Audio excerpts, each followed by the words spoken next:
Welcome বন্ধুরা, AG biology লার্নিংয়ে তোমাদের প্রত্যেককে স্বাগত জানাই।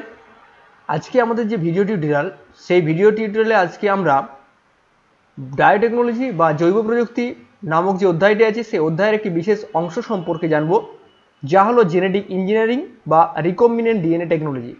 জেনেটিক ইঞ্জিনিয়ারিং বা রিকম্বিনেন্ট ডিএনএ টেকনোলজি এটি অনেক বড় একটি পদ্ধতি।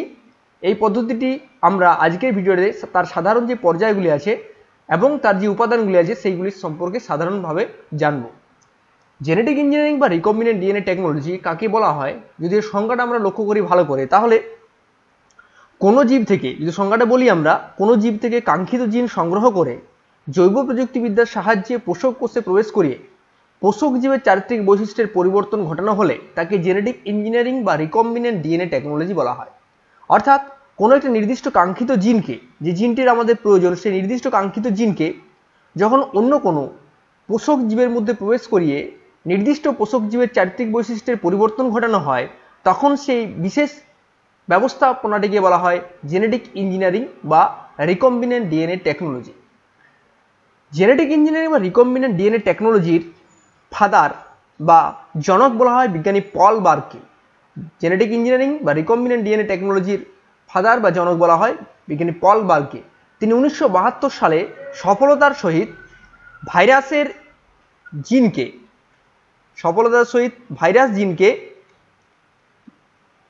জিনকে ব্যাকটেরিয়াতে প্রবেশ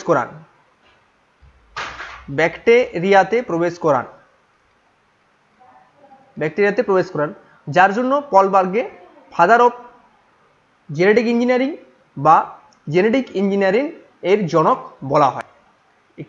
বলা হয়। পরবর্তীকালে বিজ্ঞানী স্ট্যানলি কোহেন এবং হার্বার্ট বায়ার 1972 খ্রিস্টাব্দে আরডিএনএ মানে হচ্ছে রিকম্বিনেন্ট ডিএনএ প্রথম প্রস্তুত করেছিলেন। এখন রিকম্বিনেন্ট ডিএনএ যেটি প্রস্তুত করেছিলেন বিজ্ঞানী বয়ার এবং কোহেন, তা যদি বিশ্লেষণ করা হয় তাহলে আমরা রিকম্বিনেন্ট ডিএনএ টেকনোলজি কি সেটা সম্পর্কে সাধারণ আইডিয়াটুকু বুঝতে পারবো। রিকম্বিনেন্ট ডিএনএ টেকনোলজি কিছুই নয়, বিজ্ঞানী কোহেন এবং বিজ্ঞানী বয়ার তারা সালমোনেলা টাইফিডিয়াম নামক ব্যাকটেরিয়ার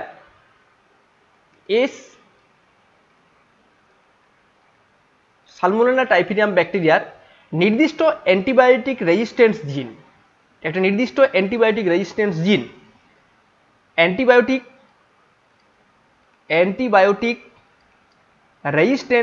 জিন, অর্থাৎ অ্যান্টিবায়োটিক প্রতিরোধী জিন যা অবস্থান করে সালমোনেলা টাইফিডিয়াম নামক ব্যাকটেরিয়াতে, সেই নির্দিষ্ট অ্যান্টিবায়োটিক রেজিস্ট্যান্স জিনকে তারা ইকোলি ব্যাকটেরিয়ার যে প্লাজমিড আছে, সেই ইকোলি ব্যাকটেরিয়ার প্লাজমিডের সাথে সংযুক্ত করেন। তারা কি করেছিলেন, অ্যান্টিবায়োটিক রেজিস্ট্যান্স যে নির্দিষ্ট জিন সালমোনেলা টাইফিডিয়াম ব্যাকটেরিয়ার, সেই নির্দিষ্ট অ্যান্টিবায়োটিক রেজিস্ট্যান্স জিনকে তিনি ইকোলি ব্যাকটেরিয়ার যে প্লাজমিড, সেই ইকোলি ব্যাকটেরিয়ার প্লাজমিডের সঙ্গে অন্তর্ভুক্তকরণ করেন এবং সেই নির্দিষ্ট প্লাজমিড যুক্ত কাঙ্ক্ষিত জিনটিকে ইকোলি ব্যাকটেরিয়ার ভেতরে প্রবেশ ঘটান এবং ওই নির্দিষ্ট ইকোলির ভেতরে ওই নির্দিষ্ট অ্যান্টিবায়োটিক প্রতিরোধী জিনটি সক্রিয় হয়। এটাই ছিল প্রথম রিকম্বিনেন্ট ডিএনএ। প্লাজমিড এবং অ্যান্টিবায়োটিক প্রতিরোধী জিন যুক্ত যে নির্দিষ্ট হাইব্রিড টাইপের ডিএনএ সৃষ্টি হয়, সেই নির্দিষ্ট হাইব্রিড টাইপের ডিএনএটিকে বলা হয় আরডিএনএ বা রিকম্বিনেন্ট ডিএনএ, বা এর অন্য নাম আছে কাইমেরিক ডিএনএ বলা হয়, পরে বলছি। তাহলে বিজ্ঞানী কোহেন এবং বয়ার অ্যান্টিবায়োটিক প্রতিরোধী জিনকে ইকোলির সঙ্গে সংযুক্ত করেন এবং ইকোলি সেলের ভিতরে এটাকে প্রবেশ করান। এটা হচ্ছে ইকোলির প্লাজমিড। এটা হলো জেনেটিক ইঞ্জিনিয়ারিং এর ইতিহাস। এরপর যদি আমরা লক্ষ্য করি জেনেটিক ইঞ্জিনিয়ারিং যে প্রক্রিয়া, সেই জেনেটিক ইঞ্জিনিয়ারিং প্রক্রিয়া সম্পন্ন করার জন্য কোন কোন উপকরণ লাগে, যে সমস্ত উপকরণগুলি লাগে তার মধ্যে অন্যতম যে উপকরণ তা হলো উৎসেচক হিসাবে বিভিন্ন রকম উৎসেচকের গুরুত্বপূর্ণ ভূমিকা লক্ষ্য করা যায়। প্রথম নম্বর হচ্ছে লাইসোজাইম। এটা যদি ব্যাকটেরিয়ার সেল হয় তাহলে ব্যাকটেরিয়ার সেলের বাইরের যে দেওয়াল, এটা যদি কোনো একটা নির্দিষ্ট ব্যাকটেরিয়ার সেল হয়, সেই ব্যাকটেরিয়ার সেলের নির্দিষ্ট যে বাইরের দেওয়াল, সেই বাইরের দেওয়ালকে ধ্বংস করার জন্য বা বিদীর্ণকরণ ঘটার জন্য বা লাইসিস ঘটানোর জন্য যে এনজাইম ব্যবহার করা হয়, সেই এনজাইম হচ্ছে লাইসোজাইম এনজাইম ব্যবহারের মাধ্যমে একটি নির্দিষ্ট ব্যাকটেরিয়ার শরীরের ভেতরে তার যে প্রাজননিক বস্তু বা তার যে জিনোম আছে সেই জিনোমটি সরাসরি নিষ্কাশন করা যায়। এর সাহায্যে আমরা ব্যাকটেরিয়ার ভেতরে যে জিনোম সেই জিনোমটা আমরা কালেকশন করতে পারি বা সংগ্রহ করতে পারি। তাহলে লাইসিস এনজাইম বা লাইসোজাইম এনজাইমের সাহায্যে ব্যাকটেরিয়ার সেল ওয়াল ধ্বংস করে সেখান থেকে আমরা তার জিনোমিক বস্তু বা তার ডিএনএ কালেক্ট করতে পারি। নেক্সট চলে যাচ্ছি রেস্ট্রিকশন উৎসেচক। রেস্ট্রিকশন উৎসেচক এমন এক ধরনের উৎসেচক, একে রেস্ট্রিকশন নিউক্লিয়াস বলা হয়। এই উৎসেচকের নির্দিষ্ট ক্ষমতা আছে। কি ক্ষমতা আছে না, এটি নির্দিষ্ট ডিএনএর মধ্যে, এটি ডিএনএর নির্দিষ্ট বেস পেয়ার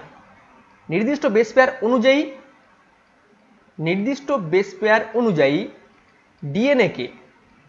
ডিএনএকে কর্তন করতে পারে, অর্থাৎ ডিএনএকে কাটতে পারে, কর্তন করতে পারে। নির্দিষ্ট বেস পেয়ার অনুযায়ী ডিএনএকে কর্তন করতে পারে। এই নির্দিষ্ট বেস পেয়ার রিকগনাইজেশন ক্ষমতা আছে এবং নির্দিষ্ট বেস পেয়ার রিকগনাইজেশনের মাধ্যমে তারা সেই নির্দিষ্ট জায়গাকে কাট করতে পারে এবং ডিএনএকে ফ্র্যাগমেন্ট সৃষ্টিতে এদের গুরুত্বপূর্ণ ভূমিকা লক্ষ্য করা যায়।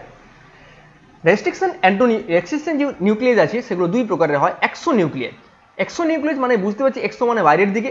যদি 3' অভিমুখে বা 5' অভিমুখে যে কোনো দিকে হোক না কেন, 3' অভিমুখ থেকে বা 5' অভিমুখ থেকে কোনো নির্দিষ্ট নিউক্লিওটাইডের বিচ্ছিন্নকরণ ঘটাতে সক্ষম হয় রেস্ট্রিকশন নিউক্লিয়াস, তখন তাকে আমরা বলবো এক্সোনিউক্লিয়াস। এক্সো মানে বাইরের দিক থেকে। তাহলে বাইরের দিক থেকে যদি কোনো নিউক্লিয়াস এনজাইম 5' দিক থেকে বা 3' দিক থেকে নিউক্লিওটাইডের বিচ্ছিন্নকরণ ঘটাতে সক্ষম হয় তখন তাকে আমরা বলবো এক্সোনিউক্লিয়াস। যেমন এখানে যদি আমরা ধরি এটা 5' অভিমুখ, এখান থেকে এই নির্দিষ্ট নিউক্লিওটাইড বিচ্ছিন্ন করে একটা নতুন ফ্র্যাগমেন্ট তৈরি করলো, তাহলে এটা হবে এক্সোনিউক্লিয়াসের ফ্র্যাগমেন্টেশন। একই রকমভাবে 3' দিক থেকেও যদি কাটিং করতে পারে তাহলে হবে এটা এক্সোনিউক্লিয়াস এনজাইমের অ্যাক্টিভিটি বা কার্যক্রম। নেক্সট হচ্ছে এন্ডোনিউক্লিয়াস। নামটা থেকে আমরা বুঝতে পারছি, এন্ডো মানে ভিতরে। ডিএনএর নির্দিষ্ট সিকোয়েন্সকে যদি কোনো নিউক্লিয়াস এনজাইম ভেতরের দিক থেকে কর্তন করে তাহলে সেই এনজাইমকে এন্ডোনিউক্লিয়াস বলবো। তাহলে নির্দিষ্ট এন্ডোনিউক্লিয়াস এনজাইম একটা ডিএনএকে তার ভিতরের যে নির্দিষ্ট অংশ দেওয়া আছে বা নির্দিষ্ট যে বেস পেয়ার আছে বা যে নির্দিষ্ট রিকগনাইজেশন অঞ্চল আছে সেই রিকগনাইজেশন অঞ্চল অনুযায়ী যদি কাটতে সক্ষম হয় তাকে এন্ডোনিউক্লিয়াস বলা হয়। এখন বিভিন্ন প্রকারের যে নিউক্লিয়াস এনজাইমগুলি আছে, এন্ডোনিউক্লিয়াস এনজাইমগুলি আছে বা রেস্ট্রিকশন এনজাইমগুলি আছে, সেগুলি কতগুলি নাম আমি বলছি, পরে এগুলো সম্পর্কে ডিটেলসে ভিডিওতে দেওয়া হবে। এক্সাম্পল কতগুলি নির্দিষ্ট এন্ডোনিউক্লিয়াসের নাম হচ্ছে ইকো আরভি। প্রত্যেকে একটু মনে রাখবে এগুলো। ইকো আরভি কেন নামগুলো হয় এটা পরবর্তীকালে ভিডিও বানাবো, তখন ডিটেলসে বলবো। ইকো আরআই, ALU1 রোমানো, প্রত্যেকটা অক্ষরই রোমান, এগুলো শেষেরটা। নেক্সট হচ্ছে HIND3। এগুলোর মধ্যে HIND3 প্রথম এটা নিষ্কাশন করা হয়েছিল, এটা ফার্স্ট উৎপাদিত রেস্ট্রিকশন এন্ডোনিউক্লিয়াস। নেক্সট হচ্ছে লাইগেজ। কাঙ্ক্ষিত জিন অর্থাৎ যে জিনটাকে আমরা প্রয়োজন বা যে জিনটাকে আমরা ইনসার্ট করতে যাব অন্য শরীরে, সেই কাঙ্ক্ষিত জিন এবং ভ্যাক্টর বা প্লাজমিড, কাঙ্ক্ষিত জিনকে ভ্যাক্টরের সাথে বা প্লাজমিডের সাথে সংযুক্তিকরণের জন্য যে এনজাইমের প্রয়োজন সেই এনজাইমের নাম হচ্ছে লাইগেজ এনজাইম। আমরা ডিএনএ রেপ্লিকেশনে পড়েছিলাম যে লাইগেজ এনজাইমের কাজ হচ্ছে দুটো ডিএনএ স্ট্র্যান্ডের মধ্যে সংযোগ স্থাপন করা। অর্থাৎ এটা একটা ডিএনএ কাঙ্ক্ষিত জিন এবং এটা একটা প্লাজমিড এবং কাঙ্ক্ষিত জিনকে পরস্পরের সঙ্গে সংযুক্তকরণের জন্য যে এনজাইমের প্রয়োজন তাকে বলা হয় লাইগেজ। এই লাইগেজের অপর নাম হচ্ছে, একে বলে আমরা মলিকুলার গ্লু বা আণবিক আঠা। আমরা জানি একে আণবিক আঠা বলা হয়,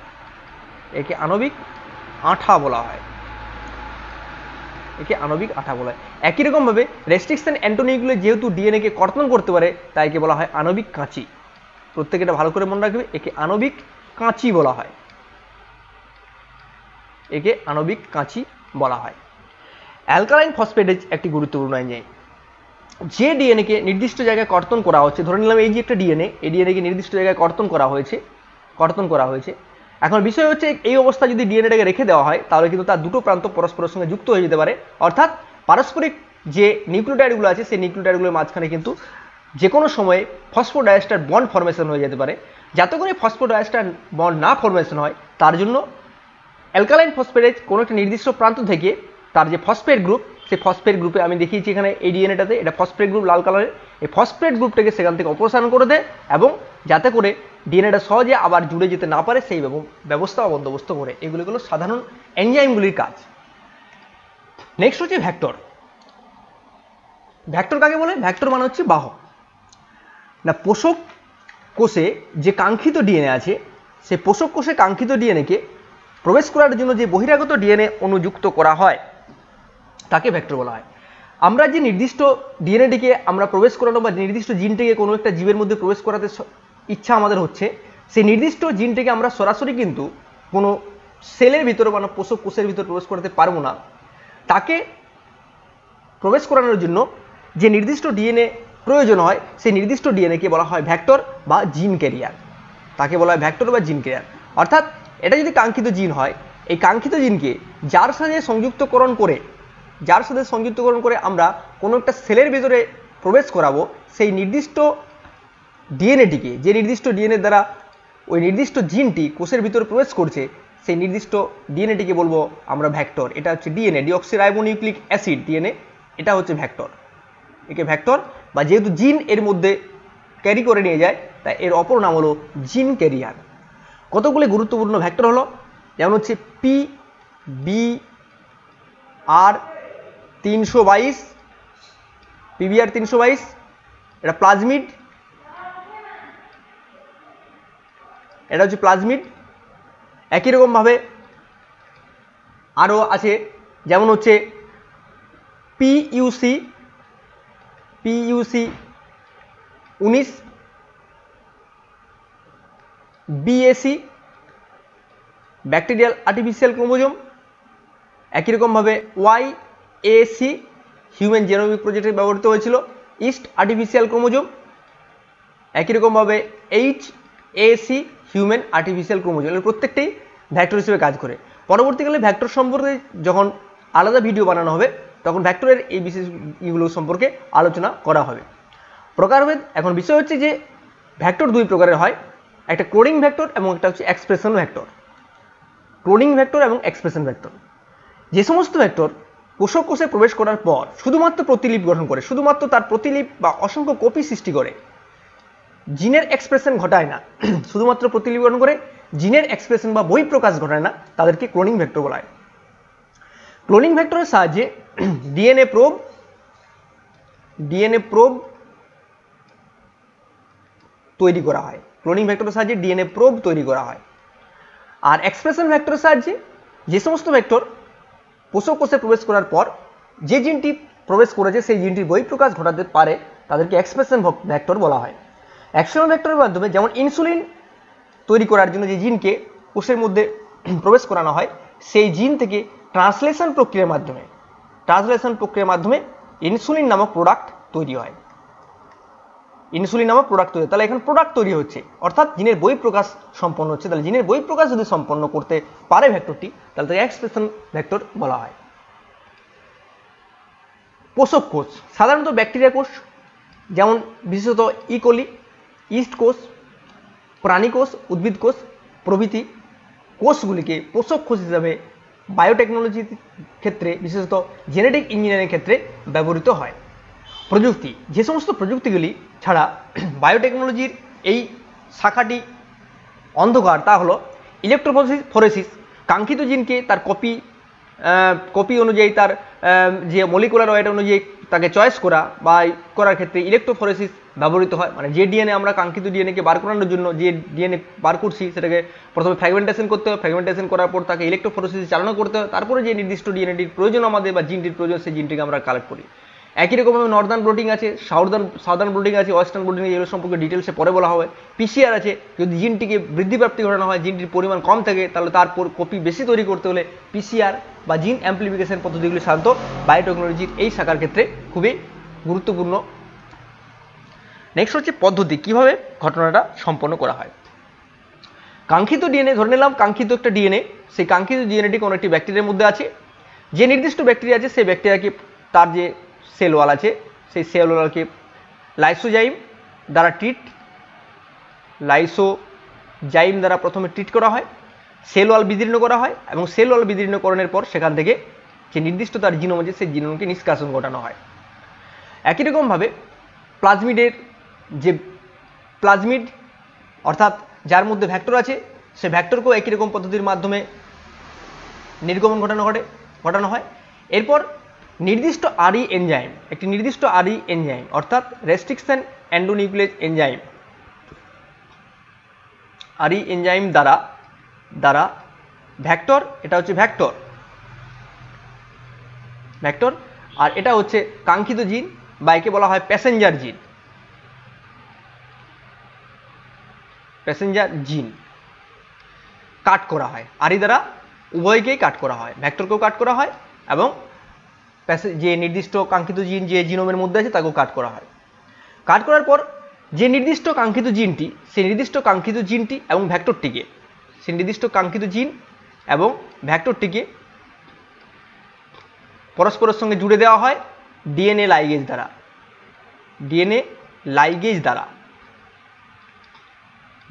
লাইগেজ এনজাইম দ্বারা। এই কাট অংশ, নির্দিষ্ট কাঙ্ক্ষিত জিনের কাট অংশ এবং ভ্যাক্টরের কাট অংশ, এটা বেস পেয়ার অনুযায়ী পরিপূরক হয়, কারণ যেহেতু একই রেস্ট্রিকশন এন্ডোনিউক্লিয়েজ এনজাইম দ্বারা কাটা হয় তাই কাট অংশগুলি, ফ্র্যাগমেন্টগুলি সে একই রকম তৈরি হয়, কারণ আরই এনজাইমের একটা স্পেশাল ক্যাপাবিলিটি হচ্ছে এই নির্দিষ্ট বেস পেয়ার অনুযায়ী কোনো একটা ডিএনএকে কাটতে সক্ষম হয়। তাহলে যেহেতু পরিপূরক হয় তাই নির্দিষ্ট খণ্ড দৈর্ঘ্য অনুযায়ী কিন্তু এটা নির্দিষ্ট ভ্যাক্টরের সাথে এটা ম্যাচ করে যায় বা বসে যায় এবং লাইগেজ এনজাইম পরস্পরের সাথে সংযুক্ত করে। পরবর্তীকালে ওই যে নির্দিষ্ট হাইব্রিড ডিএনএটি সৃষ্টি হলো, এই হাইব্রিড ডিএনএটাকে আমরা কি বলবো? এই হাইব্রিড ডিএনএটি বলবো আমরা আরডিএনএ। প্রত্যেকে মনে রাখবে একে আরডিএনএ বা রিকম্বিনেন্ট ডিএনএ বা বলা হয় কাইমেরিক ডিএনএ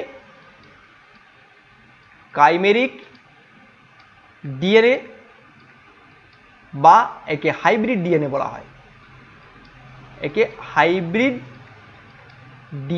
হয়, এরপর ওই হাইব্রিড ডিএনএকে ট্রান্সফরমেশন প্রক্রিয়ার মাধ্যমে, যে পদ্ধতির মাধ্যমে পোষক কোষে প্রবেশ করানো হয় তা হচ্ছে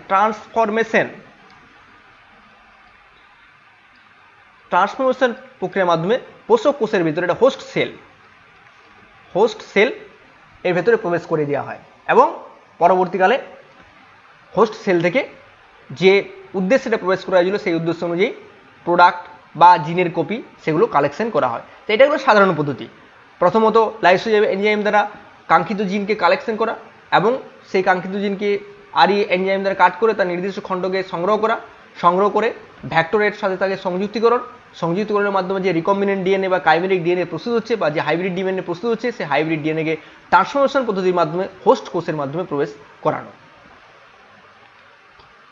নেক্সট হচ্ছে পদ্ধতিটা যদি লক্ষ্য করা হয় তাহলে কাঙ্ক্ষিত জিনকে আরই এনজাইম দ্বারা কাটা, এখানে প্যাসেঞ্জার ডিএনএ পাওয়া যায়, কাঙ্ক্ষিত ডিএনএটি প্যাসেঞ্জার ডিএনএ। ভ্যাক্টরকেও একই আরই এনজাইম দ্বারা কাটা। নেক্সট হচ্ছে কাঙ্ক্ষিত জিন ও ভ্যাক্টরকে লাইগেজ দ্বারা যুক্ত করে কাইমেরিক বা রিকম্বিনেন্ট ডিএনএ তৈরি করা। কাইমেরিক ডিএনএকে পোষক কোষে প্রবেশ করানো, যে পদ্ধতিটাকে বলছি আমরা ট্রান্সফরমেশন এবং সিলেক্টেবল মার্কারের উপস্থিত সুনিশ্চিত করা। যে নির্দিষ্ট ভ্যাক্টর আছে সেই ভ্যাক্টরের মধ্যে কিছু মার্কার থাকে যেগুলো সিলেক্টেবল মার্কার বলা হয়, সেই সিলেক্টেবল মার্কারের উপস্থিতি যদি পাওয়া যায় নির্দিষ্ট পোষক কোষের মধ্যে তাহলে বোঝা যায় যে কাঙ্ক্ষিত জিনটি সেখানে উপস্থিত আছে। এই সিলেক্টেবল মার্কারও যখন ভ্যাক্টর সম্পর্কে ভিডিও বানানো হবে সেখানে ডিটেলসে বলা হবে। তাহলে সিলেক্টেবল মার্কারের উপস্থিত সুনিশ্চিত করা এবং সুনিশ্চিতকরণের মাধ্যমে টোটাল প্রক্রিয়াটা কমপ্লিট ঘটানো। তাহলে এই গেল আমাদের রিকম্বিনেন্ট ডিএনএ টেকনোলজির সাধারণ যে পর্যায়, সেই সাধারণ পর্যায়গুলি। আশা করি প্রত্যেকের ভালো লেগেছে ভিডিওটি। যদি ভিডিওটি আবার ভালো লেগে থাকে তাহলে অবশ্যই এই চ্যানেলটিকে শেয়ার, সাবস্ক্রাইব করতে ভুলো না।